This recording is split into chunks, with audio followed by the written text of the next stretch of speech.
establecerse en una dimensión de poder, digamos, estar en el gobierno implica tener ojos para todas las problemáticas que se desarrollan en la sociedad. Y una de las problemáticas más complejas de un país como el nuestro es, o son, las adicciones en realidad. Hoy día vamos a estar hablando de una adicción que lamentablemente en nuestro país está absolutamente socializada, naturalizada. Me refiero al alcoholismo. Todos de una u otra manera hemos podido vivir algún momento complejo respecto a esto, o nos hemos emborrachado o hemos tenido, como se dice, un blackout. El alcoholismo es una problemática muy difícil de resolver y es una problemática que, como decía hace un rato, está absolutamente naturalizada. Vamos a estar hablando con un médico especialista en alcoholismo y que además establece soluciones respecto a esto porque tiene una clínica que justamente busca resolver este problema que además tiene multifactorialidad social. ¿Dónde vamos a hablar de eso? Acá, por supuesto, en Lo Personal es Político.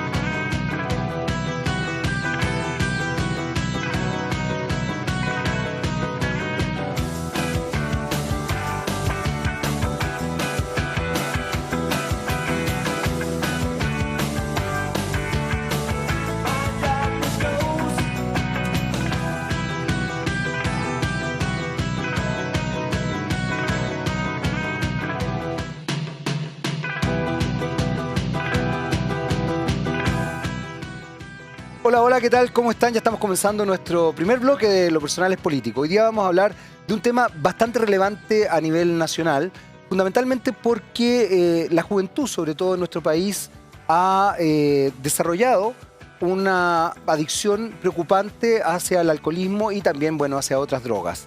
Concretamente, bueno, la marihuana y hoy día también está el tusi y otras drogas de las cuales se hace apología en algunas canciones, incluso de algunos artistas urbanos. Pero nos vamos a focalizar en el alcoholismo, que lamentablemente además empieza muy tempranamente. Para eso estamos con el doctor Matías Ibáñez, que es justamente de la Clínica Pellet Chile. ¿Está bien? Así es. ¿Cómo estás, Matías? Bien, bien. Muchas gracias por tu invitación. Al contrario, muy contento de que estés acá y quiero partir inmediatamente con esto que estaba diciendo hace un rato, porque ¿cuáles serían las razones, crees tú, de que efectivamente la gente empiece a consumir alcohol tan tempranamente y que además desarrolle conductas adictivas tan tempranamente? Sí, el alcohol en Chile lamentablemente tiene una connotación cultural muy grande. Entonces, es muy aceptado el consumo de alcohol en los jóvenes, en los niños, y eso hace que se involucren mientras más jóvenes las personas. Entonces, eso crea una dependencia aún mayor. ¿Por qué? Porque cuando uno es más niño, es decir, 12, 11 años, se está formando la personalidad. Entonces, evidentemente que todos estos factores hormonales, todos estos factores que uno secreta naturalmente, el alcohol hace que estos factores disminuyan su secreción y evidentemente puede provocar una adicción mucho mayor y más difícil de tratar. La idea... Perdona. Sí, sigo con alergia.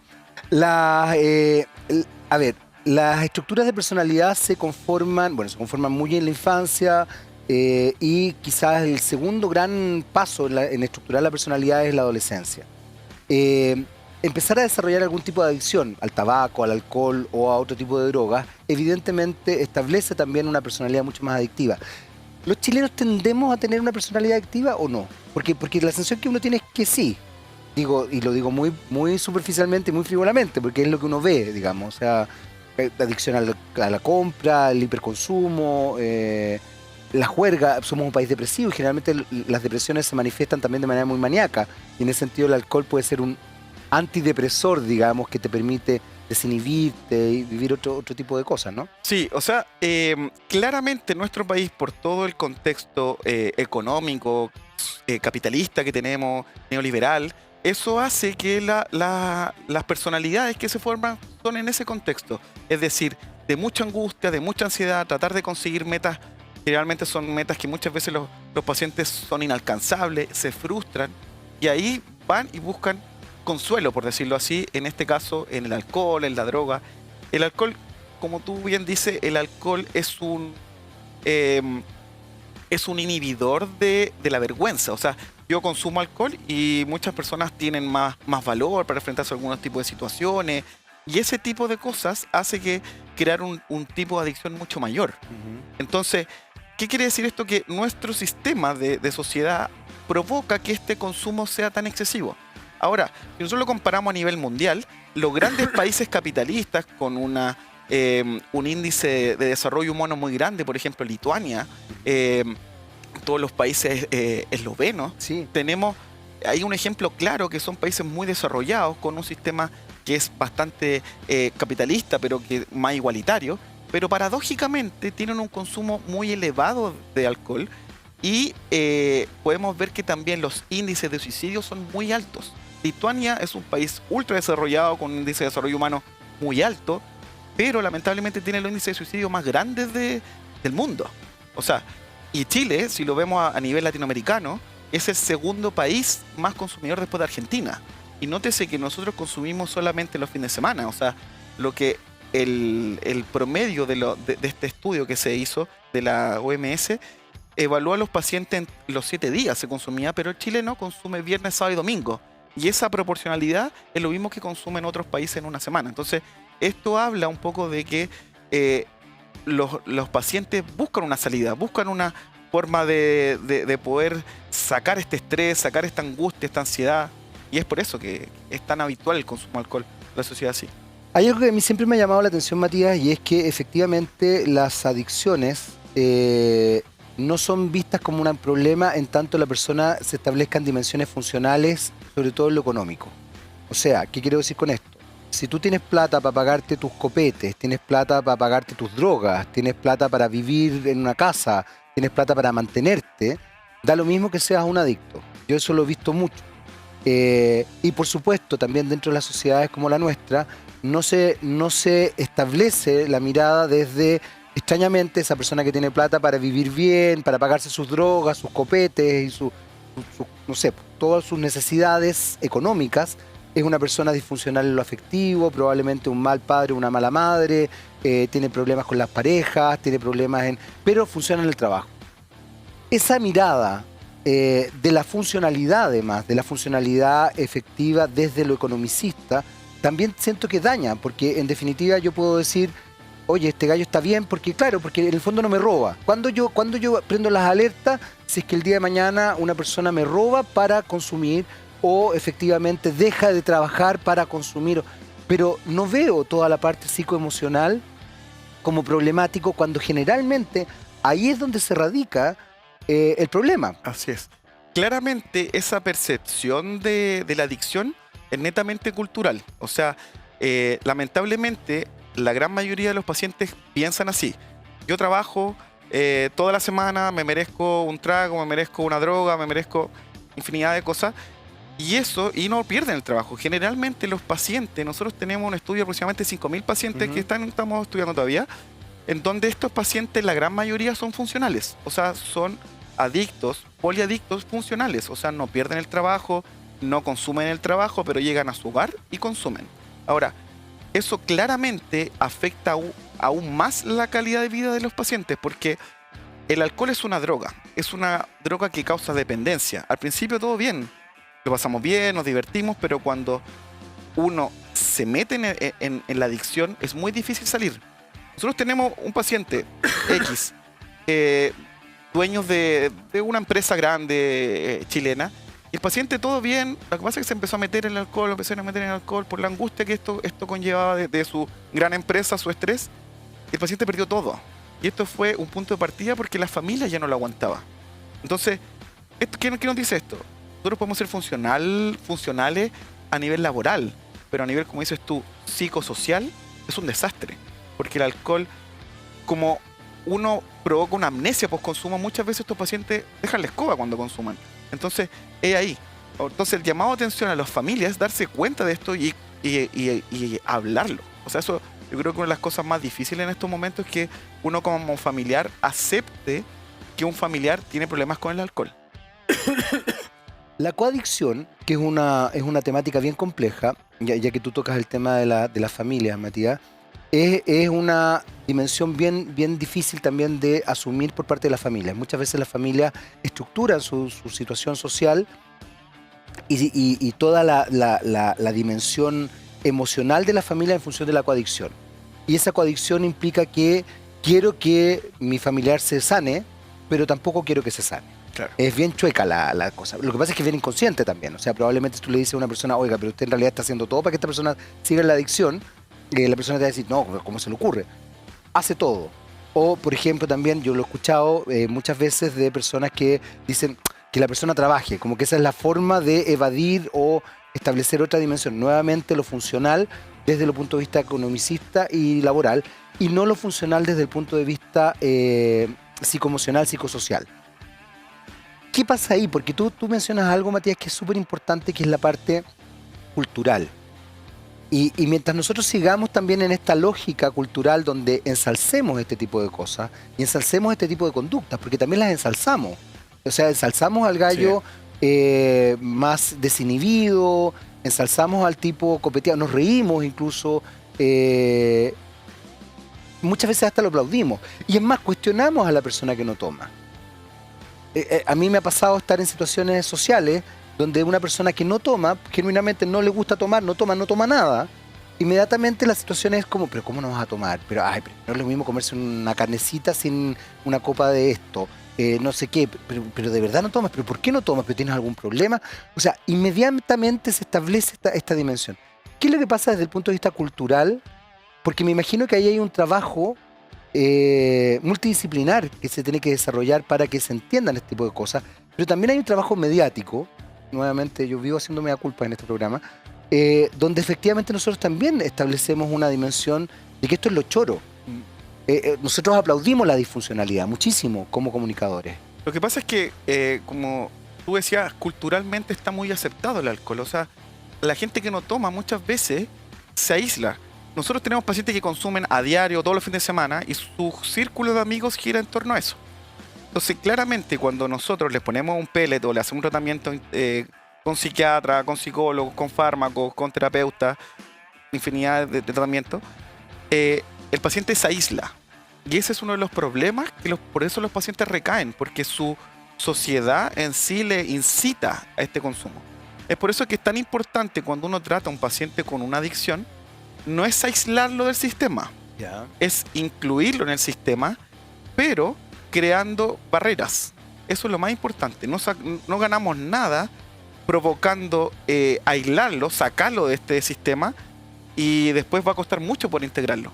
Nuestro objetivo como médico, como tratante, es que este paciente deje de beber por un aspecto más bien psicológico, fisiológico. Eso se puede lograr, lo que pasa es que es muy difícil. Como tú dices, hay que hacer un trabajo integral, hay que tratar a la familia. O sea, yo como familiar muchas veces no comprendo por qué mi familiar o mi ser querido no puede dejar de beber, porque siente que es una irresponsabilidad. Entonces, ahí voy. Esto es un tema, es una enfermedad. Así como la depresión, así como la diabetes, todo este tipo de cosas son una enfermedad. Lo que pasa es que socialmente es algo como vistoso, algo agradable, pero lamentablemente la línea de la patología y la normalidad es muy delgada. Cualquier paciente, tenga o no tenga genética de esto, puede caer en una adicción que sea irreversible. Es así de serio el tema. Por eso que las autoridades también hacen campañas sobre el alcohol, aunque no se ve mucho, porque también uno la evita. ¿Para qué? Para poder seguir consumiendo. Entonces ahí está. Si nosotros queremos realmente sanar a un paciente con problema de adicción, sí o sí hay que hacer un cambio integral, porque si no es imposible. Desde ese punto de vista, Matías, el cambio integral que se desarrolla es complejo porque efectivamente tú no puedes aislar al paciente, pero también, hasta donde yo entiendo, se sugiere que el paciente cambie ciertas dimensiones de hábito social. Por supuesto. Es mucho más difícil salir de una adicción si es que tu círculo, como tú efectivamente lo acabas de mencionar, está dentro de la validación de esa adicción. O sea, si yo soy alcohólico y en realidad mis dimensiones de entretención funcionan en torno a mis amigos también borrachos, igual que yo, y saliendo de juerga y estableciéndonos en esta dimensión, donde además pareciera ser que el alcoholismo es lo entretenido y lo otro es lo fome, es más complejo. ¿Cómo se hace eso? Y por otro lado también quiero volver un poco al tema de la coadicción, porque ahí hay un elemento súper complejo. finalmente el tratamiento a los familiares, muchas veces los familiares no entienden que son coadictos. No entiendo. Ellos se ven como las pobres víctimas de este monstruo, de esta monstruo que consume alcohol u otra droga o es, como tú decías, poliadicto, pero no son capaces de darse cuenta la responsabilidad que ellos han tenido en propiciar esa dimensión. Claro. Yo he conocido, por ejemplo, personas que para mantener la fiesta en paz, estoy hablando de personas muy adictas en todo caso, se levantaban temprano y le preparaban un pisco sour al marido, estoy pensando en una mujer en particular, para que bajara sus revoluciones. Pero estoy hablando de una persona que hacía eso a las 9, 10 de la mañana. Sí, eso en realidad no es para eso. En realidad eso es para evitar la resaca o el síndrome de abstinencia post-consumo. La famosa el nivel del pH que le llaman. Sí, o sea, es que en realidad... Ya, pero eso es brutal, po. Es brutal. Porque es mantener a la persona, como quien dice, para ser muy coloquial, con la sopaipilla pasada. Así es. Lo que esa pasa, persona está curada todo el día. lo que pasa es que igual tenemos que entender este contexto. Son pacientes que son enfermos. Estoy de Entonces, acuerdo. si uno les quita... yo no estoy de acuerdo con eso en ningún motivo, pero te justifico por qué la familiar hace eso. Es porque lo ve tan angustiado, tan desesperado, porque esto es una reacción fisiológica, Estoy no de una acuerdo, reacción. sí. Y No le es da esto, solamente- claro, en realidad la solución, hay muchas otras soluciones, o sea, esa es una de tantas, claramente no es la adecuada, pero es por eso que hacen esto. Ahora, claramente, cuando un paciente cae en el consumo de alcohol o alguna droga, claramente hay un contexto familiar, un contexto social que lo lleva a esto. Eso estamos muy de acuerdo. Si nosotros no tratamos el aspecto social, el aspecto que está con ellos, es muy difícil que cambie un paciente. Nosotros tratamos de que estos pacientes se integren a la sociedad. Muchas veces nosotros no internamos a nuestros pacientes porque sentimos que este aislamiento cuesta mucho volver. Ahora, estoy de acuerdo contigo. No se puede tener unas amistades que estén en lo mismo. Es como cuando yo estoy haciendo dieta y me invitan a un buffet. O sea, eso es como, ¿entiendes, no? Y siempre digo a mis pacientes eso. Mira. Es como absurdo, pero eso pasa. O sea, yo como familiar también tengo que tener la cautela y el valor de negar ese tipo de situaciones o tratar de evitarlas, porque evidentemente eso va a llegar a que el paciente vuelva a consumir. Nosotros ponemos un pellet, que el pellet no se puede tomar alcohol. Entonces, cuando pasa esto, estos pacientes se angustian por no consumir alcohol. O sea, son 6, 8 meses que no pueden consumir alcohol. Entonces, imagínate, los sacan completamente de la sociedad, están en su casa aislados porque no hacen ninguna otra cosa. Entonces, ahí está la labor familiar, el ejercicio, la actividad física, el aspecto psicológico y todo lo que conlleva este tratamiento.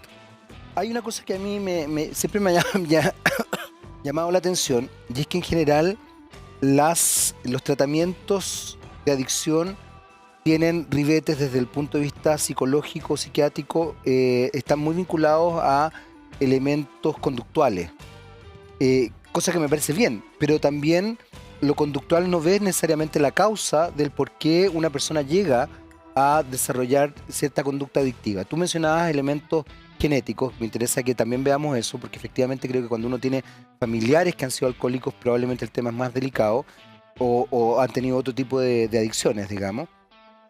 Pero también hay causales que son bien sorprendentes.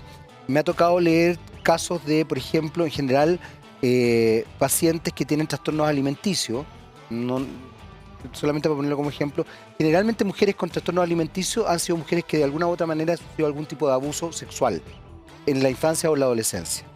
Está muy vinculado, obviamente no es La todos, generalidad, claro. pero está muy vinculado que cuando tú sabes que una persona tiene algún tipo de bulimia, anorexia u obesidad, ha sufrido algún tipo de abuso sexual, concretamente, en la niñez o en la adolescencia. Rápidamente se descubre eso.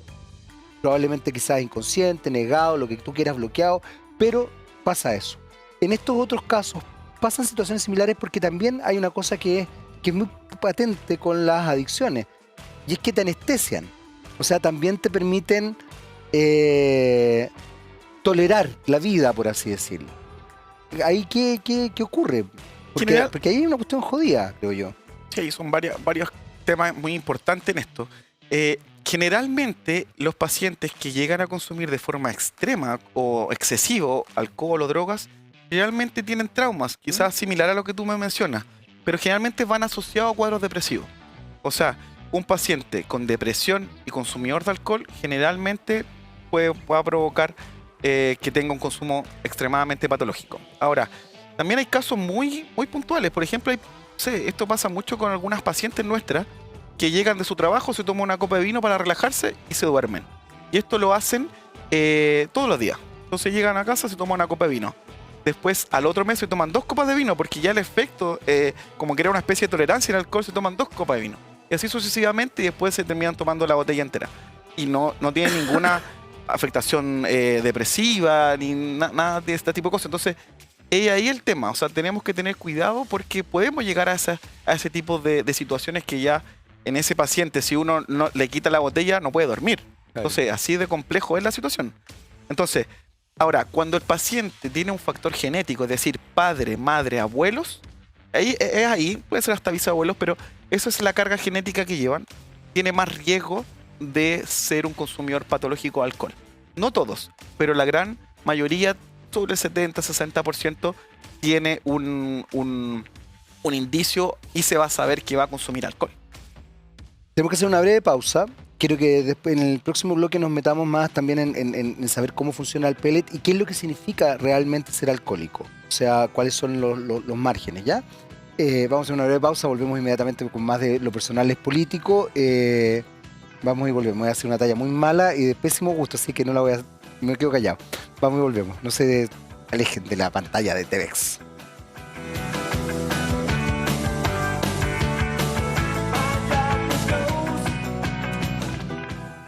Muy bien, ya estamos de vuelta en nuestro segundo bloque. Seguimos conversando con el doctor Matías Ibáñez de Clínica Pellet Chile. Y habíamos quedado con 2 temas pendientes. Uno, saber qué es lo que pasa con los pellets. Y lo otro, saber qué es lo que implica realmente, cuáles son los grados, en definitiva, de alcoholismo. Porque puede ser que efectivamente uno tenga quizás un grado de alcoholismo y no lo maneja, porque socialmente, como lo estábamos hablando hace un rato, está absolutamente vinculado a una normalidad. Tengan presente que la normalidad es solamente la estadística, la normalidad no necesariamente es normal, por si acaso. Matías. Bueno, mira, ¿cómo uno identificamos a un paciente con consumo de alcohol patológico? El alcoholismo tiene una connotación un poco peyorativa, por eso a nosotros nos gusta decir alcohólico, ¿ya? Porque tiene una connotación, consumo patológico de alcohol, ya que eso puede ser leve, moderado, severo, a niveles extremos, ¿ya? Okay. Porque si uno busca alcohólico en, no sé, en Google, diccionario, evidentemente es muy amplio, es como decir cultura, es como decir arte. ¿Me entiendes lo que te digo? Así de la amplitud. Sí. Entonces, el paciente con problemas de alcohol es un paciente consumidor reiterativo, es decir, una vez a la semana, una vez al mes, todos los días, pero que tiene afectación de la vida, ya sea socio-biológica. ¿Ya? Ya. Entonces, cuando un paciente consume de forma reiterada y tiene una afectación familiar, una afectación personal, ya hablamos de un paciente con consumo patológico de alcohol. ¿Por qué decimos que la severidad no va tanto en la... O sea, evidentemente un paciente que consume todos los días va a tener un problema mucho mayor emocional, psicosocial y todo lo que conlleva que una paciente que consume una vez al mes. Pero llama la atención que el paciente que consume una vez al mes es el más problemático, porque su normalidad no es estar ebrio. Entonces estos pacientes son los pacientes que chocan, son los pacientes que cometen accidentes, no digo que los otros no lo hagan, pero paradójicamente se da esto. Los pacientes llegan a fin de mes, carretean 3-4 días, y esto hace que ellos pierdan el control. Y por eso que vemos accidentes terribles, o sea, es algo que uno se da cuenta. Entonces, ojo ahí, ojo con eso, porque no porque yo consumo una vez al mes de forma aislada, pero si consumo y me da amnesia post-consumo, estamos en peligro. La amnesia post-consumo que provoca el alcohol es algo terrible, porque al final no manejamos nada de nuestro ser. Y eso evidentemente que pone en riesgo la vida de otras personas y la vida del mismo paciente. Te preguntaba al principio del primer bloque el tema de la edad. Y aquí hay quizás un elemento, Matías, que es bien importante, porque finalmente está nuevamente la, la multifactorialidad que hace que nosotros seamos una sociedad muy alcoholizada y quizás en muchos aspectos muy adictiva. Yo te mencionaba también, somos adictos a las compras, es bien sorprendente. Los medios no hacen un gran favor a esto, potenciamos en muchos casos la adicción al consumo y quizás también aplaudimos ciertos otros tipos de adicciones de manera media solapada. El tema de la edad es bien complejo porque efectivamente, por ejemplo, el inicio de la vida sexual hoy día se ha adelantado bastante. Empieza muy tempranamente, 14, 15 años, la vida sexual de hombres y mujeres comienza. No hay educación sexual en nuestro país y probablemente en ese sentido elementos desinhibitorios son los que permiten que esa persona, ese joven o esa joven, establezca una vida sexual muchas veces poco sana además.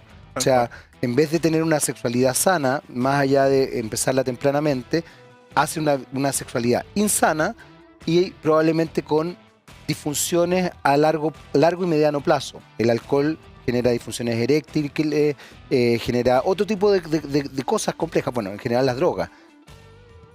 ¿Qué pasa ahí? Porque ahí hay un trabajo, Matías, que me llama la atención porque creo que la problemática social no se toca. Chile es un país que se ha negado, por ejemplo, a la educación sexual en forma constante, lo que conlleva otros problemas, desde embarazos adolescentes, abusos, no conocimiento del cuerpo, sexualidades pencas, malas, digamos, etcétera, etcétera, y probablemente frustraciones a largo plazo, largo, mediano plazo en la vida. Y eso puede derivar en el consumo de sustancias que te, nuevamente, ¿cómo se podría decir? No que te desinhiban, el alcohol te desinhibe, pero que te adormezcan, digamos, adormezcan estos dolores. Claro. O sea, claro, se trabaja así, se logra ver toda esa complejidad que hay detrás social. Sí, por supuesto. Lamentablemente en Chile el inicio promedio, según el último estudio Senda, es de a partir de los 12 años, sí, el consumo de alcohol. Es bastante, muy temprano. Muy temprano. Entonces ahí vemos todo también el factor cognitivo que se afecta, o sea, el factor mental en estos pacientes tan jóvenes, porque no hay un desarrollo adecuado de su capacidad cognitiva. Y esto va también en relación a que no hay una cultura adecuada. O sea, yo veo todo el día en la prensa o no sé, donde sea publicidad sobre el alcohol como algo positivo, yo como niño voy a darme cuenta, voy a pensar, esto es positivo. Y es porque nos falta educación, nos falta educar a nuestros jóvenes y mantener nuestros colegios, en nuestras universidades, que el consumo, ¿qué provoca el consumo? O sea, el daño cognitivo. Esto se hace, no digo que no se haga, pero sí, quizás se debe hacer con más énfasis.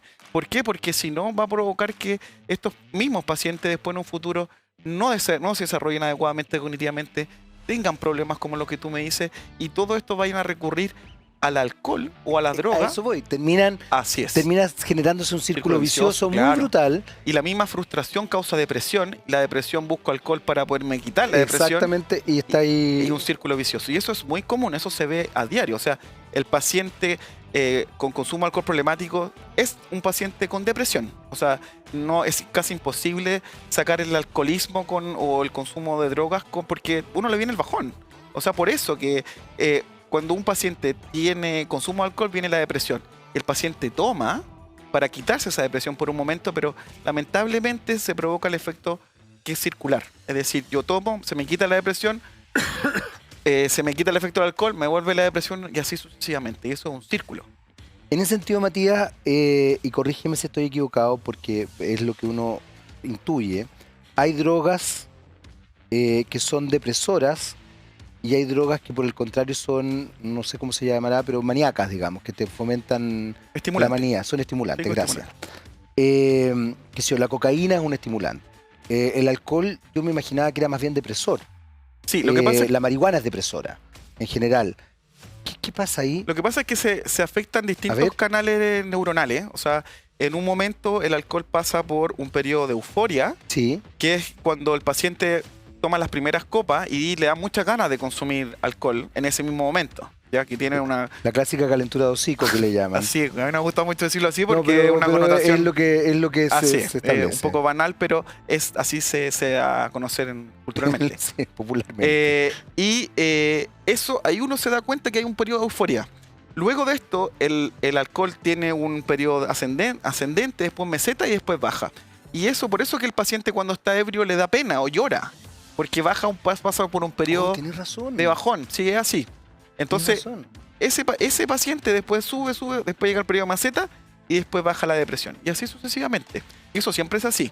Ahora, claramente, si hay un paciente con un trastorno ya, no sé, depresivo o algo mucho mayor, evidentemente que su comportamiento con el alcohol o las drogas también va a ser distinto. Pero ahora que sean psicoestimulantes, en realidad la gran mayoría de las drogas son psicoestimulantes. Lo que pasa es que va a activar a distintas zonas hormonales y neuronales. Es por eso que se considera así.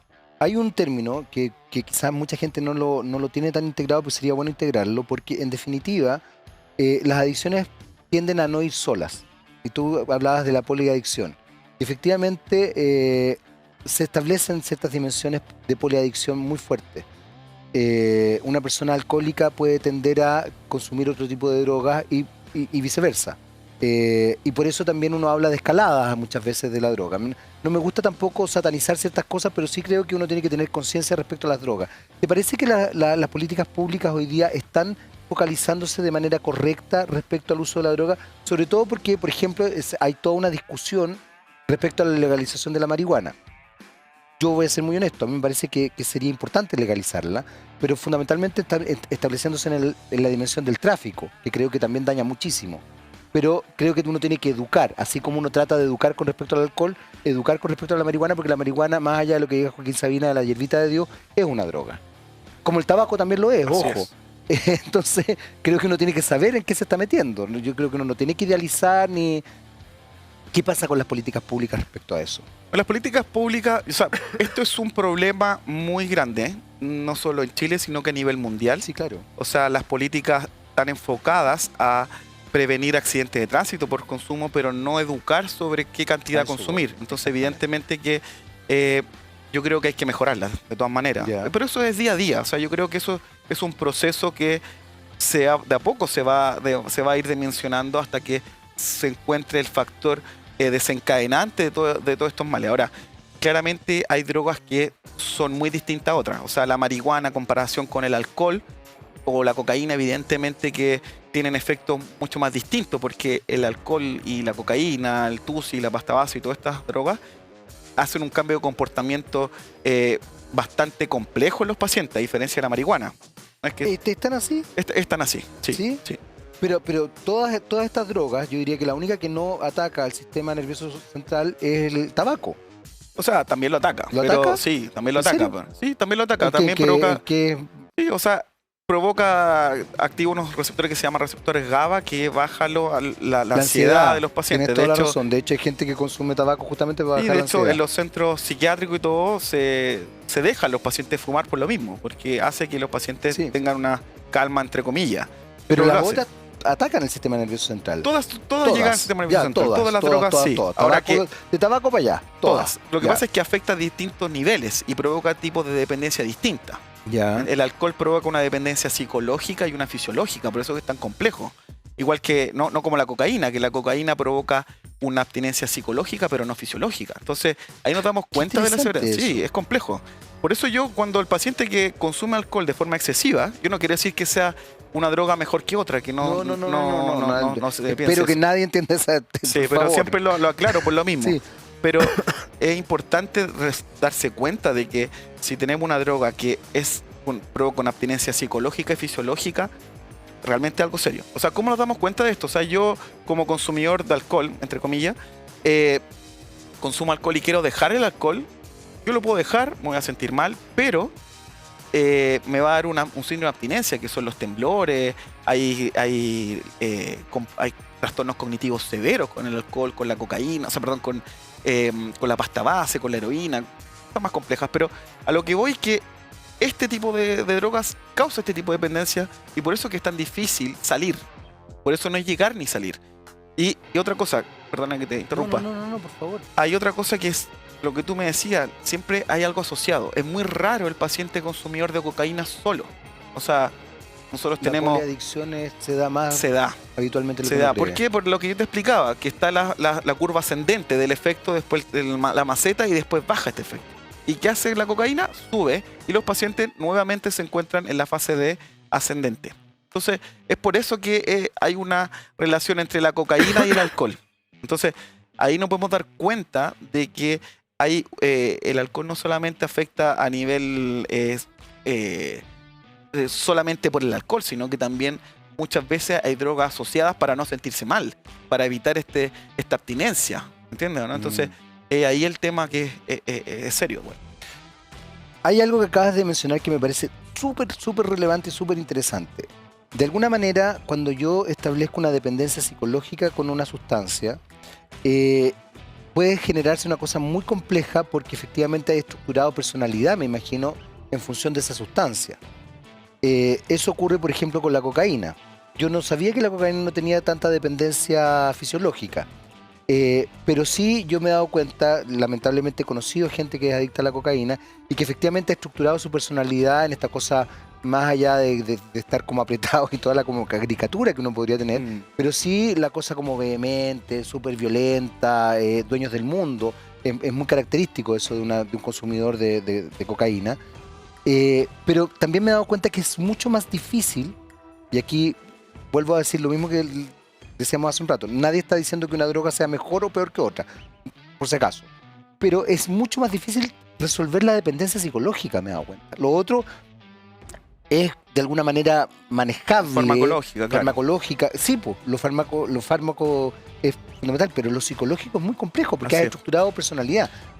Por supuesto, y eso es lo que hablamos, que si yo estoy en una sociedad donde todo el mundo consume, donde mi sociedad en sí está inserta en un mundo de alegría por el alcohol, que al final no es así, pero yo psicológicamente me voy a sentir muy mal. Entonces, evidentemente que yo prefiero seguir bebiendo y seguir con mi vida. Ahí, Matías, hay una cosa que acabas de mencionar que creo que es muy relevante pensarla, por lo menos.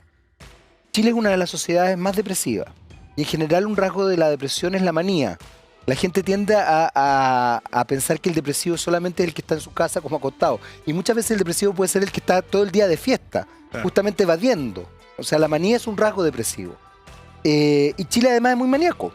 Es hiperconsumista, es muy de fiesta. La cantidad de gente que se deprimió en la caricatura, digamos, de la depresión, y lo digo con mucho respeto en todo caso, con el encierro, fue sorprendente porque necesito salir, necesito la fiesta, necesito...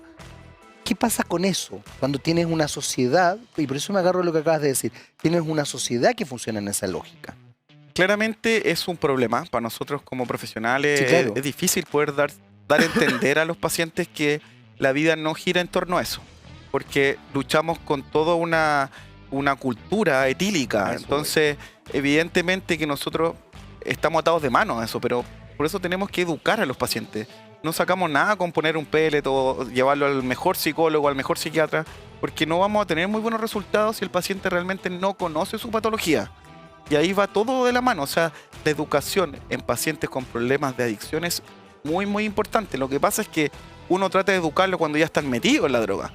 Y ahí empieza el problema. O sea, si nosotros tenemos 12, 13 años, es ahí donde se debe educar al niño, al joven. Porque si no, no hay nada que hacer. O sea, generalmente... cuando nosotros tratamos a los pacientes, muchas veces, son pocos, pero muchos de estos pacientes no tienen vuelta atrás.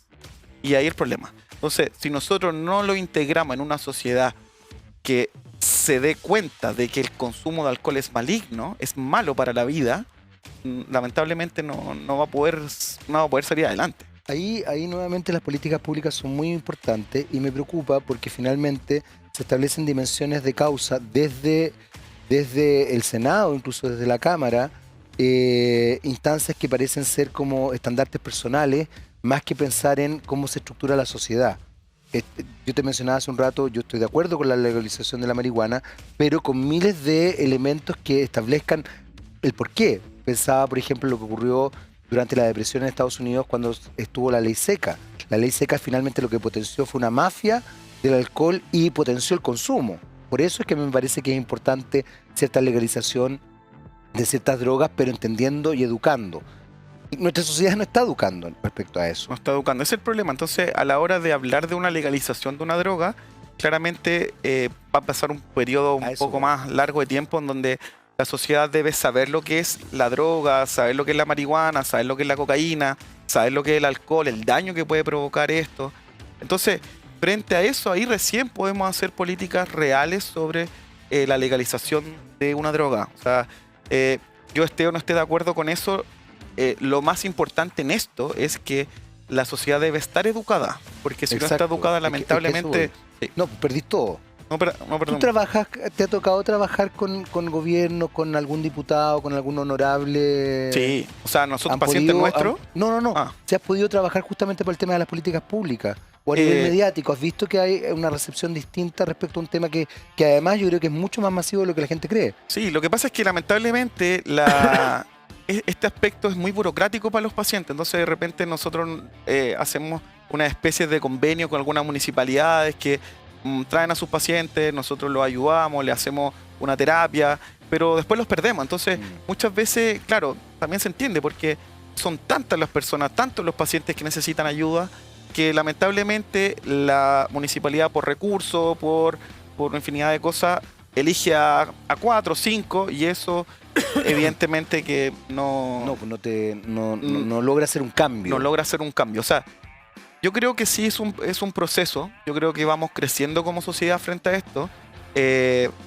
Yo creo que la educación que se está dando en nuestra sociedad debe ser mayor sobre las adicciones y aprender sobre esto, porque lamentablemente uno aprende de una adicción cuando está dentro de la adicción. Y la adicción causa depresión, causa suicidio, y si nosotros no tomamos en cuenta esto, es muy difícil. Pero claro, también hay toda una connotación cultural y social que hace que, aunque uno enseñe lo que enseñe, si no cambiamos eso, es muy difícil poder hacer una polifactorial o lo multifactorial. Así es. Matías, tenemos que hacer una pausa muy, muy cortita. Pero a la vuelta primero quiero que me hables un poco de si hay una problemática socioeconómica, o sea, si finalmente esto es un problema transversal o también hay distinciones socioeconómicas, y después quiero que nos hablemos concretamente del pellet, ¿ya? Nos queda el último bloque, volvemos inmediatamente con más de Lo Personal es Político, acá por supuesto en TVX, no se vayan.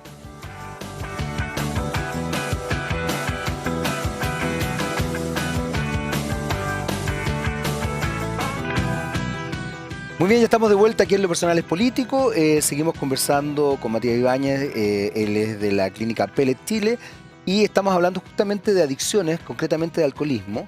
Y yo le hacía una pregunta antes de irnos a la pausa, que tiene que ver con qué es lo que pasa con los aspectos socioeconómicos. En general tendemos también, dentro de todas las cosas que quizás tenemos que mejorar de nuestra sociedad, es establecer estas dimensiones medias clasistas y creer que las adicciones se dan o las permitimos en ciertos sectores, tengo la sensación, y en otros sectores no.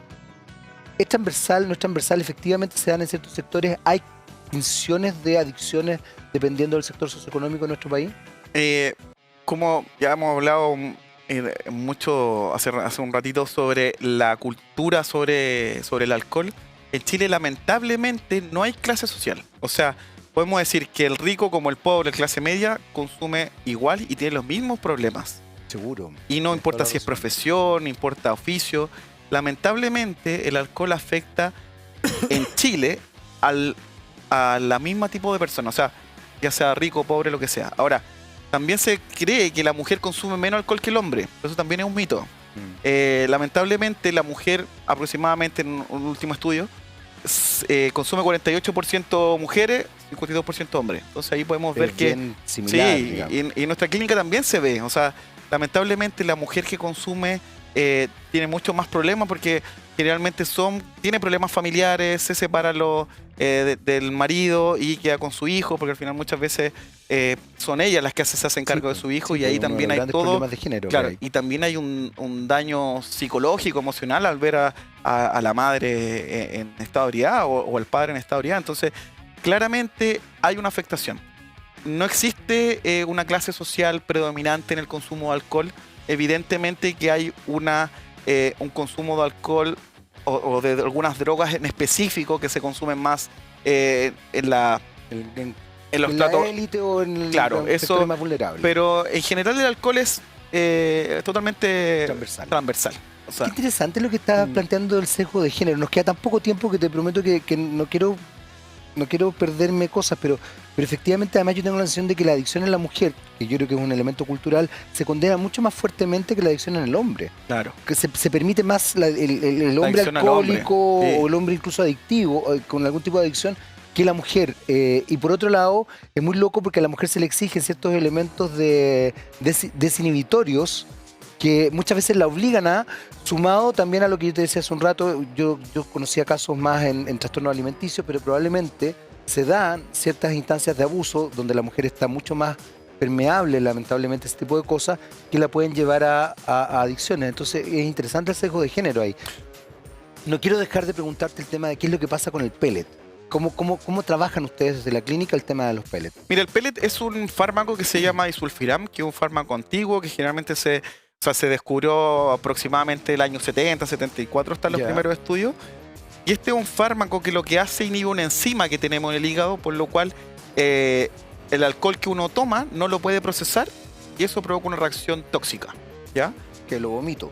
Lo vomita, uno se enroncha, da una alergia compleja. Es decir, yo no puedo consumir alcohol con el pellet porque no se puede tomar. O sea, como que me traumo con la cuestión. Sí, no se puede tomar. O sea, ya hay pacientes, claramente hay pacientes que no tienen estas reacciones, pero sí pueden desarrollar un daño hepático severo, es decir, un daño al hígado que pueda ser irreversible. Perfecto. Como una hepatitis fulminante, una cirrosis alcohólica. Entonces, por eso que es tan importante que el paciente que se pone un pellet tenga la disciplina de no consumir alcohol, porque si toma, lamentablemente le va a provocar esto.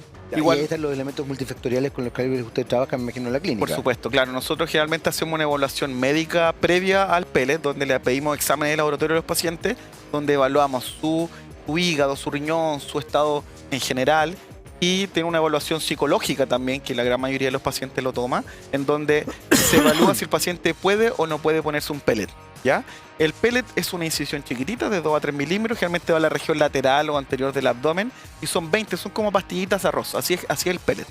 Y estos se ponen a nivel subcutáneo, se hace una pequeña cirugía donde se pone, y esto queda en el cuerpo. Y esto dura alrededor de 4 o 6 meses, depende de la grabación propia de cada paciente. En ese sentido, Matías, ustedes trabajan en paralelo, me imagino, el pellet, y van trabajando en paralelo, qué sé yo, elementos terapéuticos. Así es.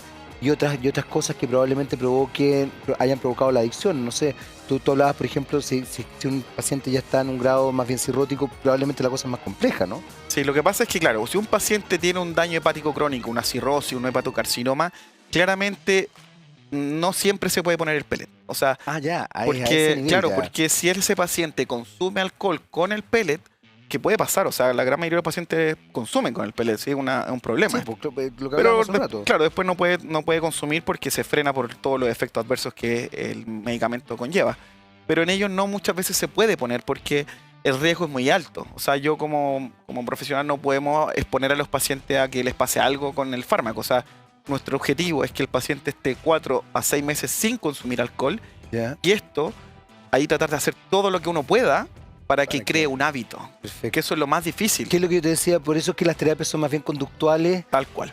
¿Y ustedes trabajan terapias, la parte psicológica desde la perspectiva conductual, pero también quizás desde una perspectiva más profunda que permita entender causales de...? Sí, generalmente nuestro equipo de psicólogos lo que hacen es que dan a conocer la información a los familiares, sobre todo también los educan para saber por qué este paciente llora en la noche, por qué está tan ansioso, porque uno no sabe. O sea, si yo veo a mi familiar, a mi madre, a mi abuelo, a mi padre llorando porque no consume alcohol, no entendemos por qué. No, claro. Entonces, hay una psicóloga que se dedica solamente a esto y hay psicólogos que se dedican a seguir el proceso de cambio del paciente. O sea, nosotros tenemos tratamientos que han sido muy exitosos, o sea, muy bien, han sido magníficos, pero también hemos tenido pacientes que están 6, 7 meses sin consumir y después vuelven a recaer. Entonces lo que nosotros le hacemos este llamado a los pacientes que se ponen pellet que no consuman alcohol y que se traten en este periodo. Porque si un paciente toma todos los días por 5 años y uno le quita el alcohol de un momento a otro, es el momento de cambiar. Entonces ahí es la labor de este fármaco. Este fármaco no es un fármaco que se pueda sacar, o sea, para poder sacarlo hay que hacer un procedimiento, no es llegar y sacar un pellet.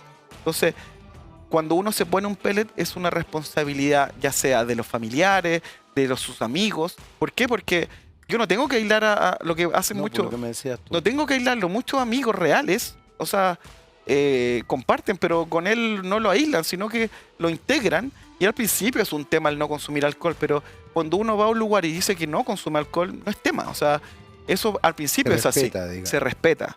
Y si un amigo es real, evidentemente que eso va a seguir así. Por eso es importante, independientemente se pongan pellet o no, que un paciente que quiera dejar de consumir alcohol se acerque a clínicas como Pellet Alcoholismo, a clínicas que lo ayuden para poder salir de esto. O sea, el alcohol nosotros sabemos el daño que puede provocar y el consumo de alcohol y todo el cuadro depresivo que esto puede provocar. Evidentemente, mientras más rápido se detecte la adicción, mejores son los resultados. Nos queda re poco tiempo, pero me parece muy importante lo que tú estás planteando, porque en algún minuto, no recuerdo si en el primer o segundo bloque, hablaste de lo difícil que es también tener éxito en este tipo de tratamiento. ¿Cuál crees tú que sería la forma de empezar también a concientizar a la sociedad para que efectivamente se establezca una dimensión distinta? Yo creo que es muy difícil porque además el alcohol, como tú lo decías muy bien, es mundial, o sea, está masificado, pero para no caer en este tipo de cosas que además efectivamente dañan al individuo, a las familias, pero también dañan a la sociedad completa. O sea, un tipo que curado mata a alguien es brutal. ¿Qué pasa ahí? Así es. Lo que reitero, la línea del abismo del consumo social sin problema es muy delgada al consumo problemático de alcohol. Hay pacientes que consumen toda su vida sin problema y tienen una crisis, no sé, tienen alguna tragedia en su vida, y eso hace que se encadenen y provoque un consumo excesivo de alcohol para poder salir de esta pena, de esta tristeza. Entonces, lo más importante como sociedad es dar a conocer el problema que conlleva el alcohol o las drogas. Si nosotros culturizamos a una sociedad sobre la alegría que provoca el alcohol, lamentablemente vamos a crear una sociedad que no va a llegar No va a entender nada. no va a entender absolutamente nada. Y eso es nuestra labor como profesional, tú como periodista. Eso es lo más importante. O sea, la idea de esto es crear conciencia sobre el alcohol es una droga. Y no es una droga benigna, es una droga que puede provocar perder todo en la vida. Y si uno no se da cuenta de eso, es muy difícil cambiar. Entonces, lo que aquí hay varias cosas que tenemos que tener claro, que son que ojalá que los sistemas de salud nuestros puedan ayudar a más pacientes con consumo de alcohol o problemas de adicción, porque al final eso es lo que no nos deja crecer como sociedad. Y eso lamentablemente no lo tenemos muy claro o no invertimos todos nuestros recursos en esto. Matías, se nos acabó el tiempo. Muchas gracias por haber venido el día de hoy. Muchas gracias por la invitación. Bueno, probablemente vamos a estar conversando nuevamente porque este es un tema que, como dijimos, tiene distintas capas. Hay cosas que quizás quedan en el tintero. Me gustaría profundizar en el tema del género también, porque creo que ahí hay un elemento cultural que es importante tomar en consideración. Te pasaste, muchas gracias. Muchas gracias a ti por la invitación. Me encantó tu entrevista. Ok, y nosotros nos vemos obviamente en otro Lo Personal es Político. No se vayan de la compañía de TVX. Hasta la próxima.